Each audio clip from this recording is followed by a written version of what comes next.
Oh man, I didn't beat her. I didn't beat her again. Hey there, everybody. This is Kenny, and we got a great guest, and Dave Ruff in the Dave house. Ruff is in the building. Dave, what's happening, sir? Dave from up in Boston, up in New England. I invited him on. He's such a special guest for us. And we've got just a couple of topics. Maybe we jump into something else this morning as well. So first, Kenny, how you doing? I'm good. It's been a crazy week. That's for sure. Has been a crazy week. And Dave, how you doing?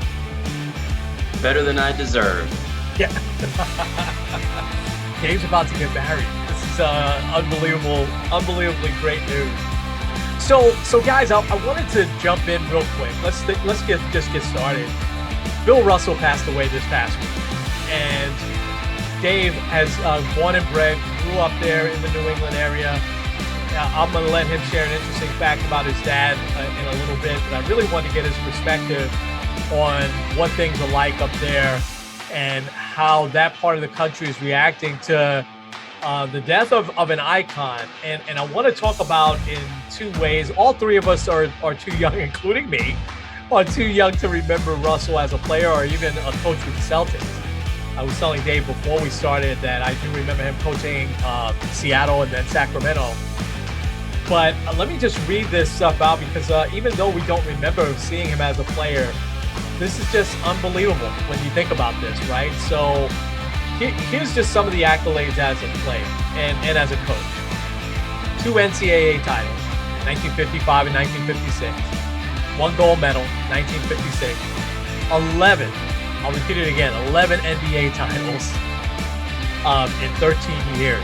11 NBA titles in 13 years. 9 as a player and 2 as a player coach. And here I'll put a cap on it.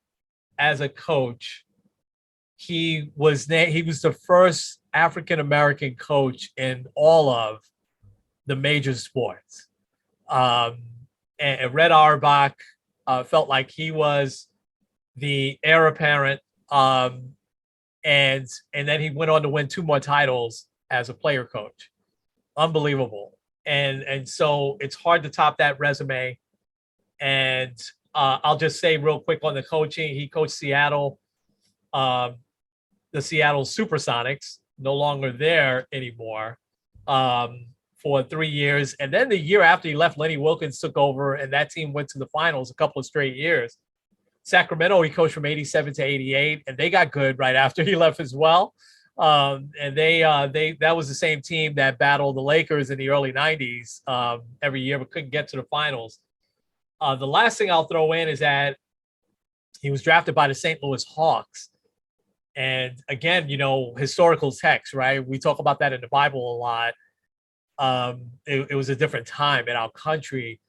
And St. Louis didn't want him to be the face of the franchise. They traded him right away because they had to draft him. They drafted him number 2 that year, and they traded him right away to the Celtics because they felt like the city of St. Louis wouldn't want a black superstar as the face of that franchise.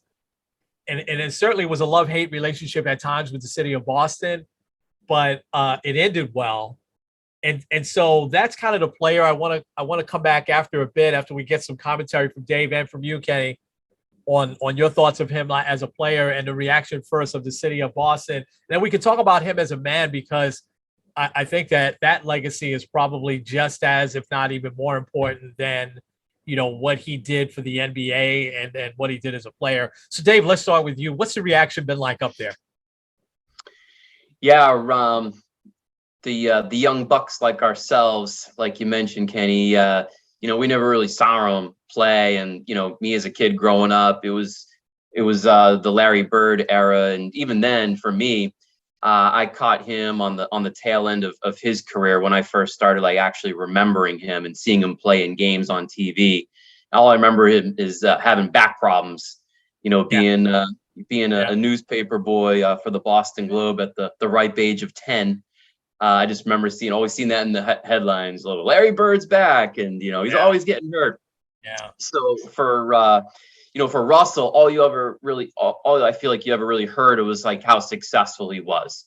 The guy just won, and he was a key component to the success of the Boston Celtics franchise. And when you hear Bill Russell's name, red pretty much goes right there with him as well, in the success that they had during the late 50s and into the 60s.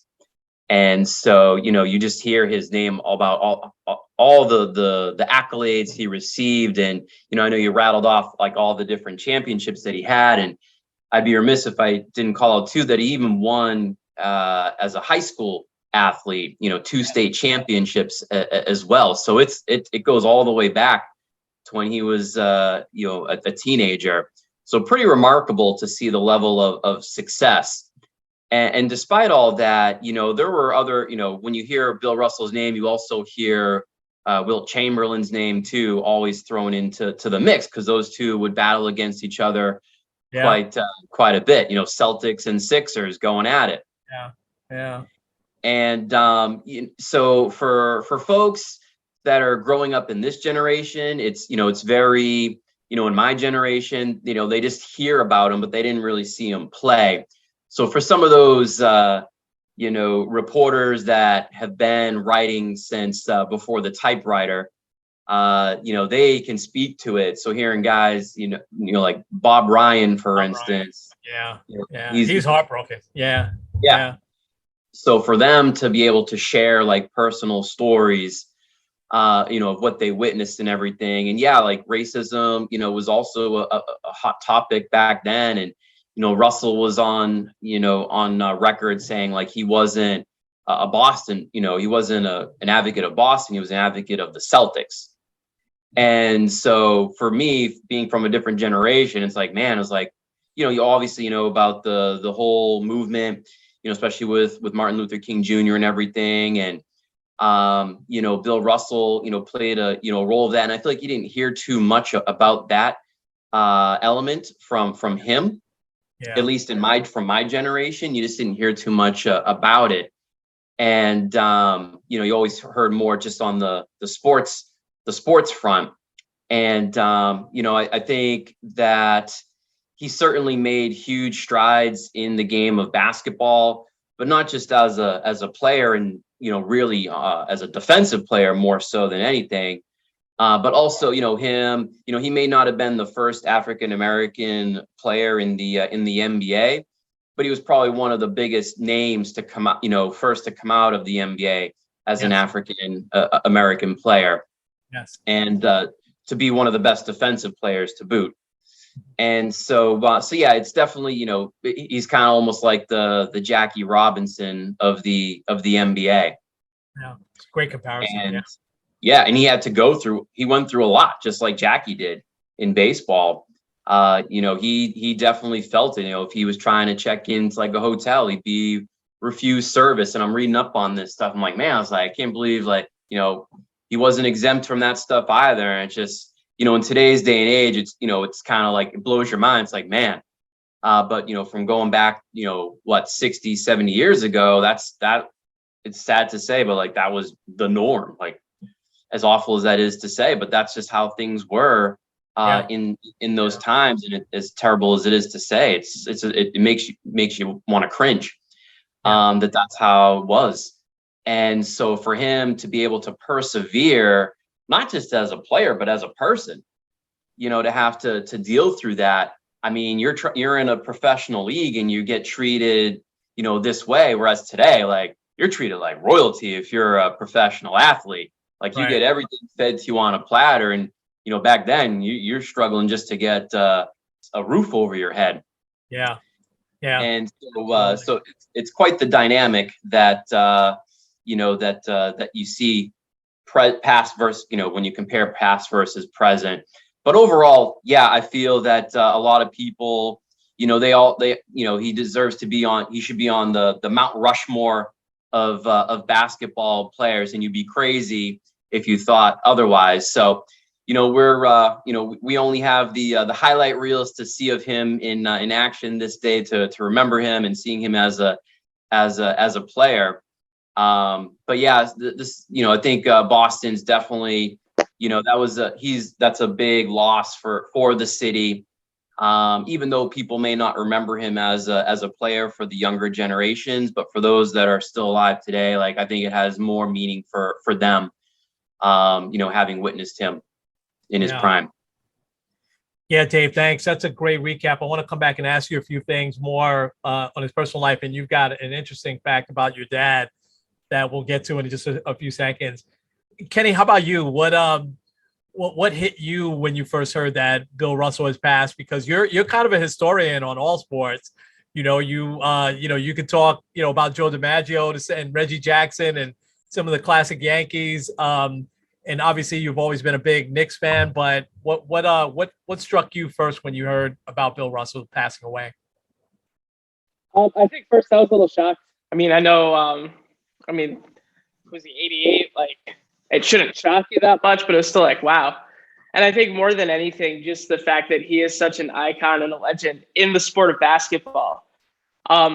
Really, like, when you were like kind of recapping some of his bigger highlights, 11 championships in 13 seasons still, to me, blows my mind. Yeah. Because I hear a lot of people talking about, like, well, LeBron made, 10 straight finals, 9 straight finals, but he only won 4 of them. Yeah. Michael Jordan was the most dominant player in the 90s and only won 6 of them. Bill Russell almost doubled Michael Jordan. And, like, that to me is still very incredible, just the level of winning that he had, and just how I feel like he's still one of like the best players that's not talked about as one of the best players. Because like, especially now there was a lot of talk with Steph Curry. Is he a top 10 player or not? People making lists of like, who are my top 10?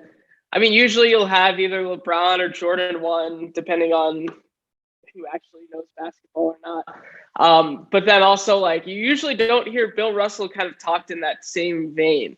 Like, next, you usually hear a guy like Magic Johnson or Kareem, but Bill Russell won more championships than anybody else. Yeah. And more like kind of like what Dave said, like, he was an excellent defensive player too. And I feel like even with defense, you usually don't talk about, well, he was one of the best defensive players out there. And yeah, I think it is truly like a big loss. And I mean, also when you think about it, like they renamed the Finals MVP after Bill Russell. Obviously there's got to be a reason for that. Like, the guy is an absolute icon. I agree. He's got to be on the Mount Rushmore of the NBA. I think if you don't have him there, there's something you're missing there. Because like, yeah, I know a lot of people, they say like, oh, well, LeBron's the most talented or Jordan was the most dominant. But like, Bill Russell was like the most winner. And that has to count for something. No doubt, Ken. Yeah, that's a great recap. I think one quick thing that I left out on his playing stuff is that he won the MVP 5 times, which is just another great achievement. And so I think we agree as a player, I mean, just winner should be right next to his name, because Dave mentioned Will Chamberlain. Will Chamberlain was a better player than Bill Russell. He really was. He was a better scorer, but Russell got the better of him every single year, which probably had to frustrate Chamberlain to no end. Wasn't until Chamberlain went to the Lakers that they finally won, but I want to get to his personal life in a second and start there. And Kenny, I'll start with you. I'll just read a couple of things. And this was some interesting facts that I thought I had heard before, but I must have didn't remember. So racism hit in at a very early age. He actually was born and grew up in Louisiana, and his family moved because of racism out to the West Coast. And so in his high school in Oakland, he was in the same high school class. So he was a basketball teammate, Frank Robinson, the great Frank Robinson. And also in that same high school at the same time was Kurt Flood and Vader Pinson, not Hall of Fame players. I'm not sure if Vader Pinson is in. I don't think he is, but excellent players who had actually migrated to Oakland for a lot of the same reason that he did. He didn't sign any autographs. He had really a love-hate relationship with the fans. He never signed an autograph. And I didn't know about this. And Dave, maybe you probably knew it better being up there. he didn't attend his retirement when they retired his number. He didn't attend that ceremony. It was almost like his way of protesting a little bit of the fans. And he also didn't attend the Hall of Fame ceremony when he got inducted into the Hall of Fame. So again, there was probably this bitterness that you didn't hear him talk about, because any interview you saw of him, or anytime you've seen him in the last 10 years or so presenting the NBA Finals MVP trophy, he's always happy-go-lucky with that loud cackle of a laugh that he had. You know, he never seemed to really come out and talk about these things that obviously bothered him. Now, when they opened up the place that we had the privilege to finally go to, Dave took us to a game, the TD Garden up there.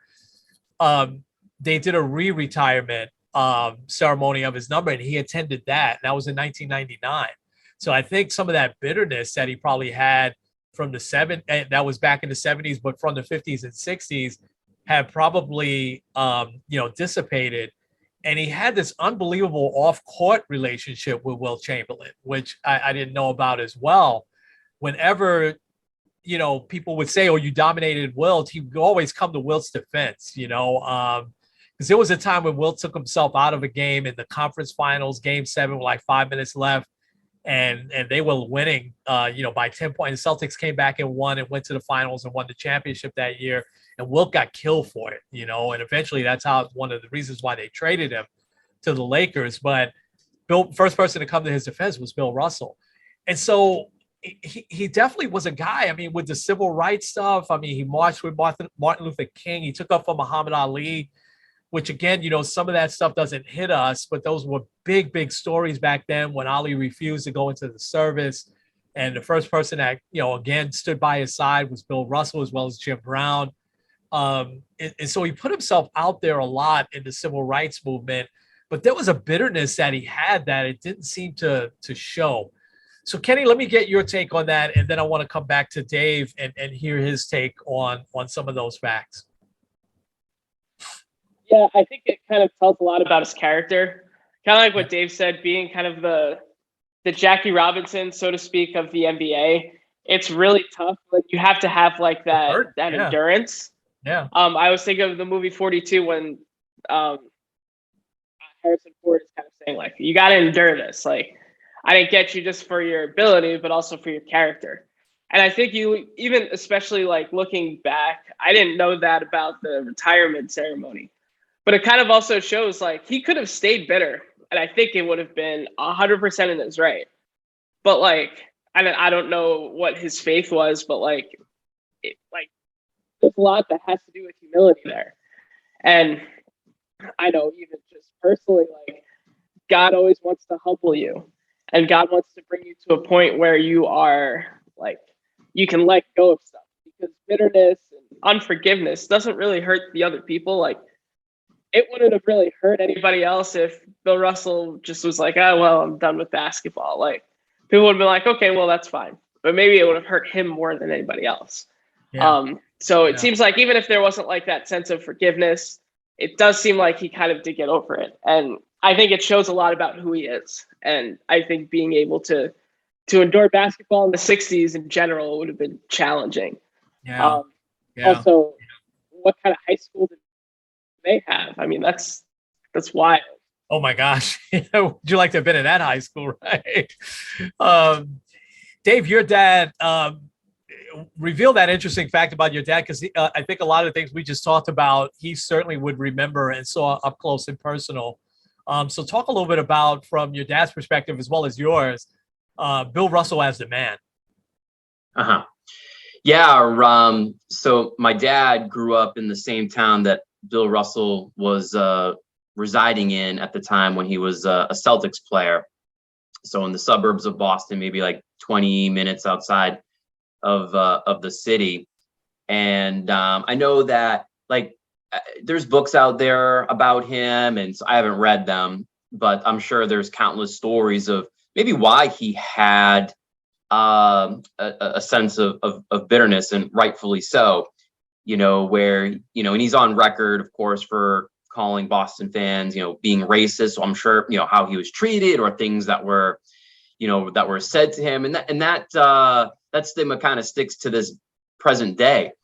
about basketball players expressing concerns about Boston fans being racist, because there's some knucklehead that, just tries to say something to get under a player's skin. And to do that, they make some type of racial remark to really fluster them. And it's just, there's a line that you just don't cross, and that would certainly be one of them. But it gives the city a bad rap. When you got some of these Joe Schmoes out there that just say something stupid, and then it just ends up representing the city as a whole that way, which is most unfortunate. And so I could understand where there may be some bitterness and animosity towards the city, and maybe that's one of the reasons as to why he wasn't a fan of the fans and didn't want to do autographs or anything like that. And there was one story I read that his house was in Reading was vandalized, with racial remarks, and it was his house. It was the bedrooms were defecated on, like just these crazy things. Yeah. And I'm just like, I'm putting myself in his shoes. I'm like, yeah, I mean, how would I feel about something like that? I'd be like, oh yeah, Boston fans are great. Okay, maybe not. Yeah. And so stuff like that. And so I think, just from observation, Bill Russell certainly had some character strengths, and at the same time, he may have had some character flaws. And for instance, with his character strengths, especially on the court, he's known for being an incredible team player. Wilt may have been the better individual player, but Bill Russell was better team player. He made all those around him on the court better, and he elevated their game to the next level. No doubt. As to one of the key contributions to the team's success. And I think that was one of the, with his level of leadership, that was one of the key differentiators between him and Wilt. Versus, with him and Wilt, for instance, there was a story where it looked like the team was, Wilt's team was about to go down, and he hurt his knee, and it didn't look like they were going to win. And Bill was on record saying like, oh, that he was just using that as a cop out because he didn't want to take another L on the chin. Right. And so when he read about that, he was really upset. And I guess, he really did, he significantly had hurt his knee. Yeah. And it took 20 years for them to recoup this strong relationship that you had mentioned previously. Yeah. Yeah. They're hanging out, having dinners together, yeah. to absolute silence. Like no connections whatsoever, no communication or anything for 20 years. 20 years. That's I'm just thinking, like, that's half my lifetime that I just completely excommunicated someone out of my life. Yeah. So that, that might be an example of perhaps a character flaw on his part. Yeah. Yeah. And they loved each other at the end. He was devastated when Wilt passed away. And but it was to your point, I'm sure they were in the same room a lot of times too during that 20 years, at ceremonies and stuff like that, and people wanted to hear about that rivalry that they had. And for a long time, he wouldn't talk about it, I just an icon, just a life, an interesting life, well lived, and just, I'll ask you, both of you, this last question. Magic Johnson suggests that, like baseball has retired number 42, that the NBA should retire number 6. Thoughts on that? Yes. Yeah, okay. I think it's a no-brainer. Yeah. Okay. For his contributions to the game, and especially when it came to with the civil rights movement, there's a whole level of other significance too. So not just the player, the athlete himself, but doing even more so. He was awarded the Medal of Honor from Obama. Obama, yes, yeah. So, he certainly has quite the resume, as we all know. So I think, without a doubt, without hesitation, like that should be the case. Yeah, no doubt, no doubt. I'll finish this segment off by saying Dave knows this and he sends me stuff though, that Boston is my second favorite city. I never felt any sort of way in Boston. I just love the city. It's historic, great places to go. I mean, great places to eat as Dave would know. So, I think it's a great city. And listen, we all have stuff, right? And Russell certainly felt a lot of that. I want to shift to Desean Watson because that was the biggest story that came out first. Um, and I want to take just a minute or two to just recap some of my notes here. And I really want to hear you guys take on this. And the development last night is now the NFL is appealing, right? The 6-game suspension. I'll say this, and you guys may have felt the same way. Let me give you a chance to say that. When it first came out 6 games, I was like, what? You got to be kidding me. That's it? For all this stuff. But then I read that full report. Believe it or not, I took the time and read the full arbitrators who's a former judge, right? Sue Robinson is her name. And I while it's still, I think 6 games is low, I totally understand now why she gave it 6 games. So the 6 games. So let me just give you some highlights that I took from that. What she had to do was accept the NFL's meaning of what sexual assault really means. And this is going to sound kind of harsh. The way the NFL defines sexual assault is a little different than the way the law defines it. And what Watson did, still allegedly, even though it's more than 24 people that kind of tell the same story, it doesn't fall under the NFL's definition of sexual assault. So that was one. It was hard for her to define intent because as a judge, she knows intent is usually an admission. And Watson obviously has gotten some really good, advice from Rusty Hardin, the same lawyer that represented Dave's boy, Roger Clemens. But because he never admitted it, but in her mind, she knew that it was unwanted. She couldn't really say that he had specific intention, right? So that was another thing.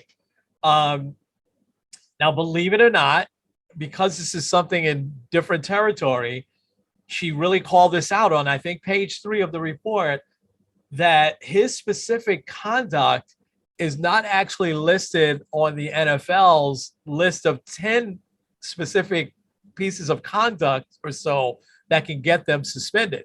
So the wide receiver for the Falcons, how did he get a year and Watson only get 6 months? Is because it's specifically spelled out in the NFL's code of conduct that if you do this, this is what you get. His conduct, because it's something that's just off the chain and off the rails, is not spelled out. So she couldn't kind of make a precedent here because it's just not within the NFL's code of conduct there. Last couple of things I'll say, and I really want to hear what you guys have to say. And we'll start with you, Kenny, and get a take from what's happening there in Cleveland. Page 4 to me was the money page for me, right? And as well as the conclusion page. The NFL found that his status, and I'm quoting exactly here what she said, the NFL found that he used his status as an NFL player as a pretext to engage in a premeditated, that's a key word for me, premeditated pattern towards multiple women. That he would have, like the 3 of us, just regular Joe Schmoes, would have never been able to call and make these appointments that he did at the last minute. That he was Desean Watson, NFL quarterback of the Houston Texans. So you got to see me in an hour. And these ladies, some of them not even licensed, did say, oh, wow, it's Desean Watson. I'm going to go see him. I thought the premeditated word to me was a big, big key. But the conclusion page, if you haven't read that yet, you guys have got to go out and read that. Because what she put is that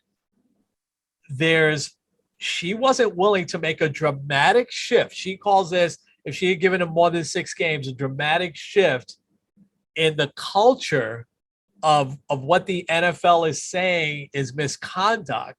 she wasn't willing to do that without the NFL giving the Players Association fair notice first. Thus, why she landed on a 6-game suspension.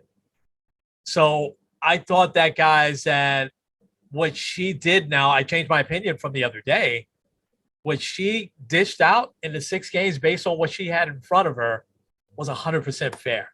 That's hard for me to say because that young man deserves more than 6-game suspension and 0 fine, I think it is what he got.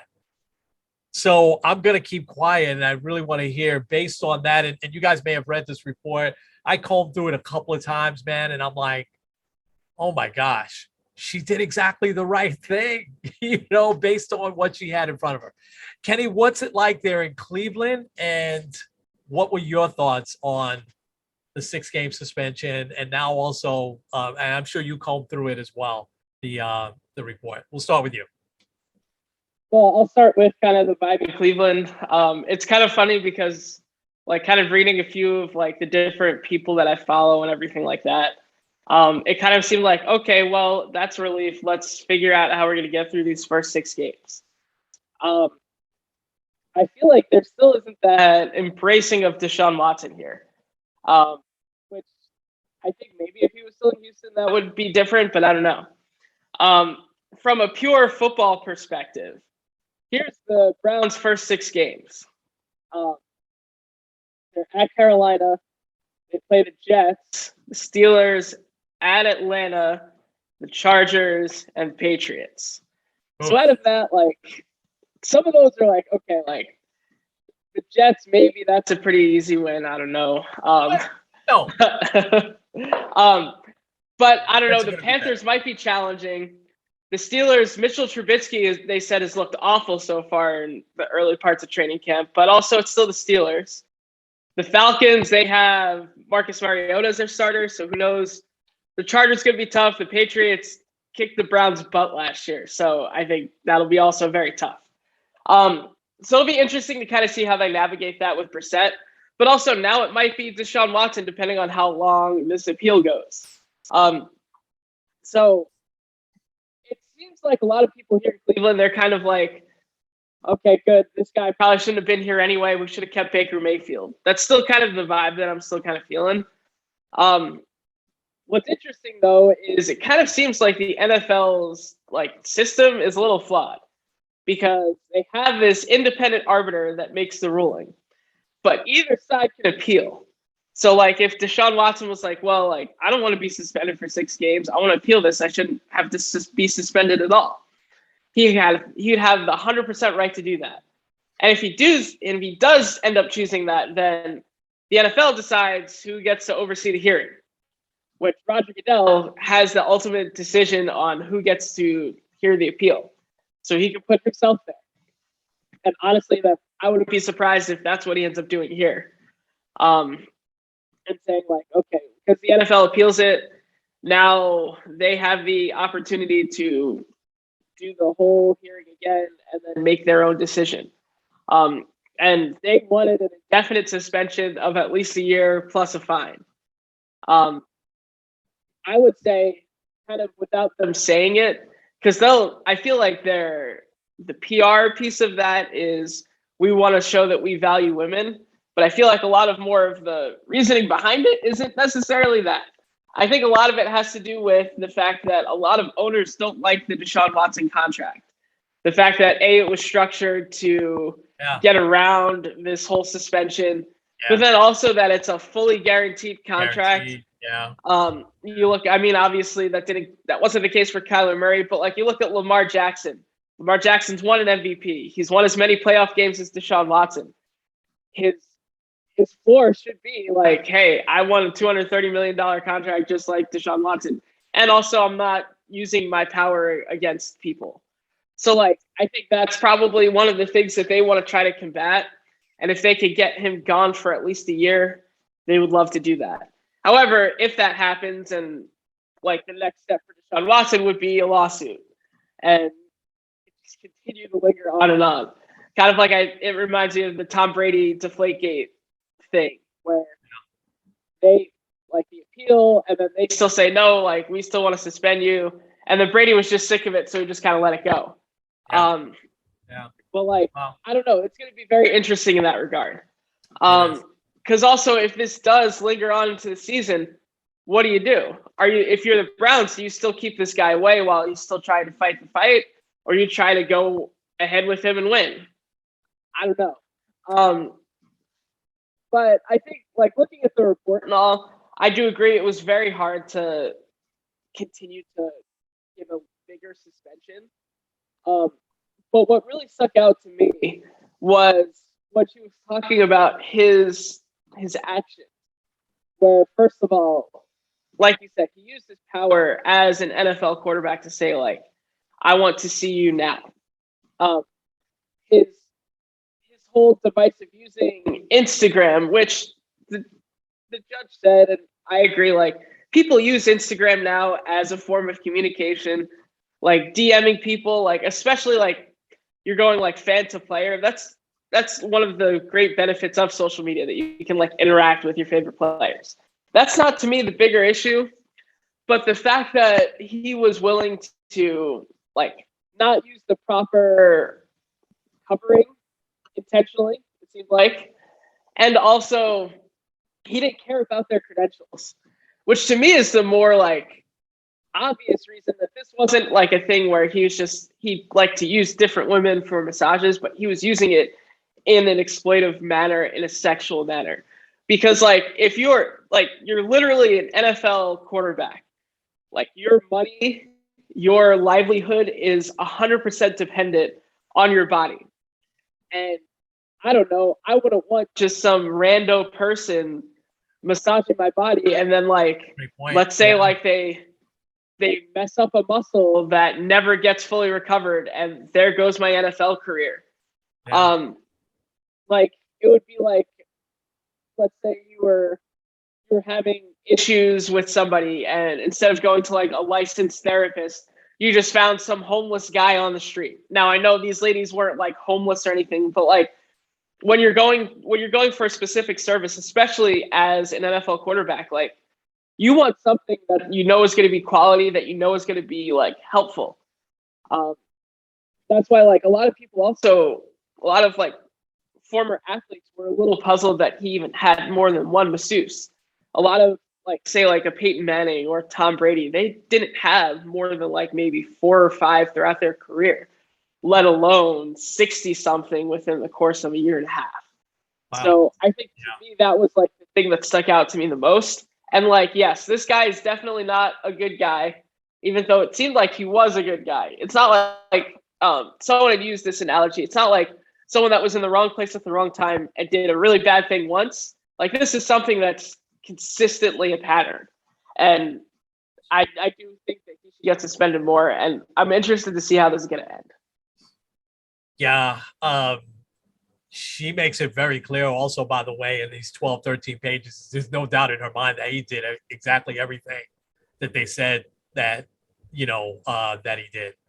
And it's very, very graphic, by the way. If when you go out and read it, she gives some really graphic details on that. I'll say this real quick. Each team has a whole like team of masseuse. Now I'm sure if you're a Peyton Manning or a Tom Brady, of course you might get your own personal one. There's nothing wrong with that, but probably your personal one. You're not gonna have 60 something in the course of not even a year. I think the Texans are big at fault here too. But Dave, let's hear your take on this.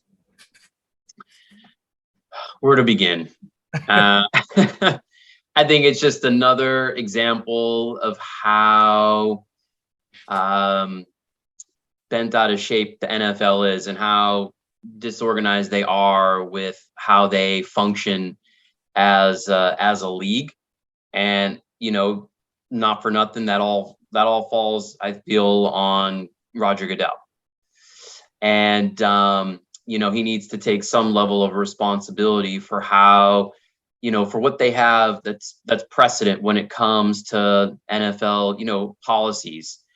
And there's just not enough strict guidelines for the athletes and for the personnel members of the National Football League.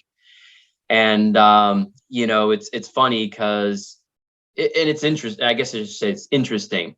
Yeah, Houston, I think, dropped the bomb there. And then Cleveland too took a big risk. And there's teams that will say, yeah, we look, especially when it comes to drafting, the NFL draft, and they're looking at, character traits of a player. And I feel like they just threw this one out the door. They're like, no, this guy's a potential money maker. We want to win a Super Bowl, and we're obviously, they clearly are paying him a substantial amount of money, and yet there's character flaws involved here. And I just feel like that leaves a really bad rap for this individual to represent now the new city that he's going to be playing in. And I just feel like there's going to be a ton of there's going to be a lot of controversy from this, and any little thing that he does, he's going to be under a microscope. And so it just makes everyone look bad. It makes the NFL look bad. It makes Houston, Cleveland look bad with how everything has been handled. And it's just unfortunate. And if you're a family person who has kids, how do you explain this to your children for what's transpiring? Because oftentimes kids look at athletes as their heroes quite often. And so how do you look at someone like this as a hero?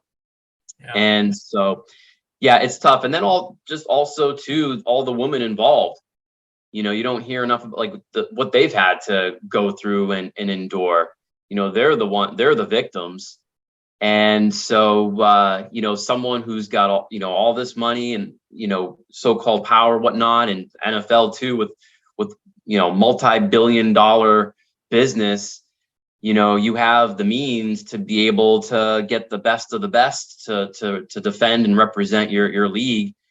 And so I just feel that, there was just I just feel like everyone lost in this. There was no true winner, and the victims themselves, it's just all around sad. And I just feel like it validates that there's still a need for significant change for how the NFL conducts itself. Yeah, no question. Well said, Dave. I don't have anything to add to that. It just and a good call out on the victims, of this, and they are victims. I guess we'll just have to keep following this and see how this finally plays out. But I really, my main point also today was to really just point out that this arbitrator did her job, and she did her job to the best that she possibly could do it.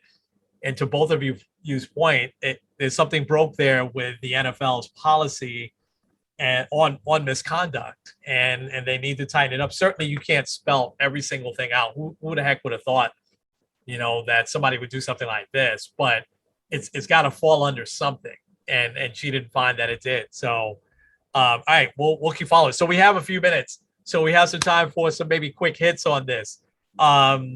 The Red Sox. Let's go to the Red Sox while Dave's got the mic here.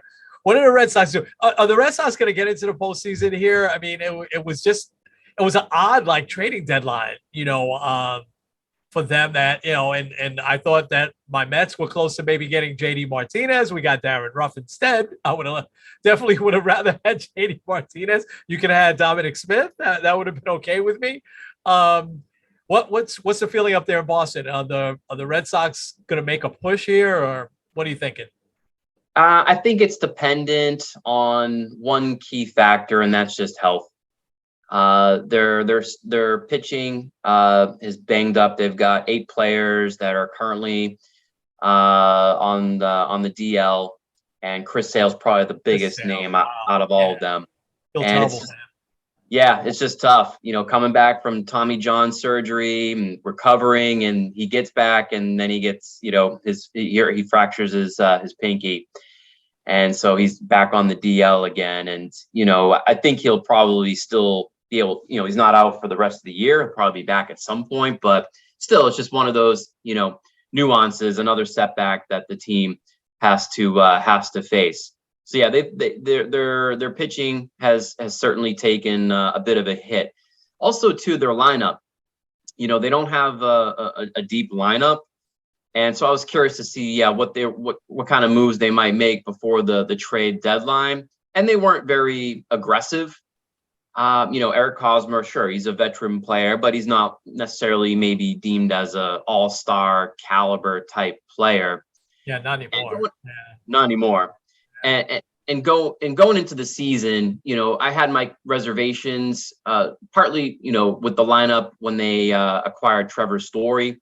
I always have my reservations when someone acquires a player that comes from the Rockies, because I feel statistically the numbers are always going to be skewed for a player that plays in Denver, in baseball. And it's kind of shown that to be true. He just hasn't. I think his batting average is maybe 232 roughly, give or take. So well below average. And they paid him, a big chunk of change during the offseason.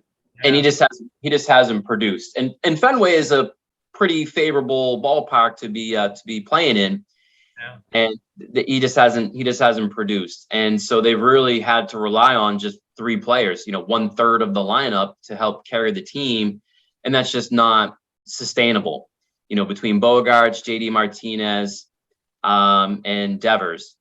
Yeah. And, Endeavors, those guys have been off and on the DL, specifically Martinez and Endeavors, they've been day to day. So they haven't missed huge portions of the season by any means, but, they missed a few games anyway. So, the health factor within the team, and then just the lack of offense, I think has really impacted them. And I feel what's keeping them alive is their relievers. The Sox do have a rather strong core of relievers to help them out. And but it's just been, they going into the All-Star break, they just got hammered. And I felt like I believe they had to play like 6 out of their last 7 series going into the All-Star break was against divisional teams in the AL East. And I felt like that was going to make or break their season. And they fared quite poorly. They've been playing terrible against the AL East teams. Yeah. And that, wow. Yeah, Toronto, even Baltimore has been beating them up good. Tampa, New York, they just been taking a whooping against AL East teams. And even some teams in the National League, historically they play well in interleague. And against any NL teams this year, it's been mediocre at best. And just beating Houston these last few days, this was the first series that they've actually won since June. Wow. So I feel their chance of can they get into the playoffs? Yes. Will they go deep if they do? I don't think so. There's too much better talent that's out there. And I think folks generally, the consensus is the Yankees as the favorite, but at the same time, I don't think you should discredit the Houston Astros. They're still, despite all their controversy, they're still, and having lost some of their players, like they're still a great team. Yeah. And Verlander is still bringing the heat, man. So kudos to him. I wish he was in a Red Sox uniform because, I can appreciate great talent. That guy's still, after coming back from his injury, he's just as good, if not better. Yeah, and I thought they made some great moves at the deadline as well. Yankees, I thought a couple of but a couple of head scratching moves. You don't get rid of pitching. I was surprised that they felt like they needed outfield help that well. And Harrison Bader is a very good player, mostly defensively. But what did you think? That's a big time pitcher that they picked up. Yeah, I think when you look at it, it's funny because I feel like I see it a lot with the New York media. A lot of people slam Brian Cashman, but you look at the last 12 months of what he's done, you really can't fault him that much. He made moves at the deadline. Obviously, Joey Gallo was an absolute bust. Rizzo was a great pickup. Clay Holmes was also a great pickup too. So you can kind of appreciate at least those moves there. In the offseason, you knew you were having a little bit of a problem at first base. So they got Rizzo for that. He was slammed for not getting one of the big shortstops. Kyler Fleffa hasn't been spectacular, but I think he's really fit the bill of what they need. And then going into the trade deadline this year, the corner outfield was a big issue. They got Benintendi. You need another starter after Severino got hurt, so they went out and got Frankie Montas. And also the bullpen. The two big issues with the bullpen is, number one, obviously, a couple big guys have gotten hurt. Whether you're talking Mike King, your boy, Castro, he's gonna be out for a while. So like there was obviously like some needs there, but like not even just the fact that they needed more relievers, but also they had like, you don't want to overuse a guy like Clay Holmes because by end of September, early October, he's gonna be gone. So getting Scott Efros from the Cubs and also adding Lou Trevino in the deal with Montas, I think is going to be a big help. Yeah, he was Oakland's closer, right? Yeah. So. Wow. So I think those are a couple of moves that like people will say like, I think you look at it come September, especially once like dog days of summer are gone and you're trying to really like set up everyone for success in October. I think those are moves that like you really needed to make. And I think those are moves that are going to shine. I don't still fully understand the trading away Montgomery. He has another year of control, which makes it even more which makes it even more confusing for me. So I don't fully get it. Here's kind of my theories on why Harrison Bader, because also like if you're looking for a defensive outfielder that also has speed, they already have that in Tim LeCastro, who was really good at the beginning of the year, kind of being like the plug and play pinch runner. But like he got hurt. I don't know, maybe they just are worried that he's going to get hurt again. I don't know. But here's my theory. First of all, you only really need 4 pitchers when it comes to the playoffs. If you can get a 5th starter out there, they have Herman, who's okay.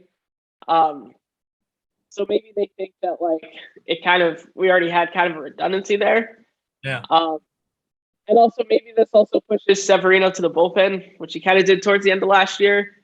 And he was pretty good as like the 2-3 inning guy. Let's say you have Tyone go 6 innings and then Severino goes the last 3. That could preserve Clay Holmes. That could preserve the rest of the bullpen. So maybe that's kind of the thought behind it. Yeah. But also, it kind of makes me think that because there was talks that they were really pushing hard at Pablo Lopez and the Marlins, maybe they thought that they were going to get him, so they made this move to make space for him, and then they didn't get him. So maybe this also means that they're going to try to go after starter come the offseason. Yeah. So we'll see. Yeah. No, I thought the Yankees, aside from the Montgomery for Harrison Bader, I thought they had a good trading deadline thing. I thought the Phillies did well. I thought the Astros did well. But anybody want to play the Padres? I don't want to play the Padres. Oh my gosh. And you see Brandon Drury. I don't know why teams keep getting rid of him, man, because I saw last year this guy could hit, flat out hit.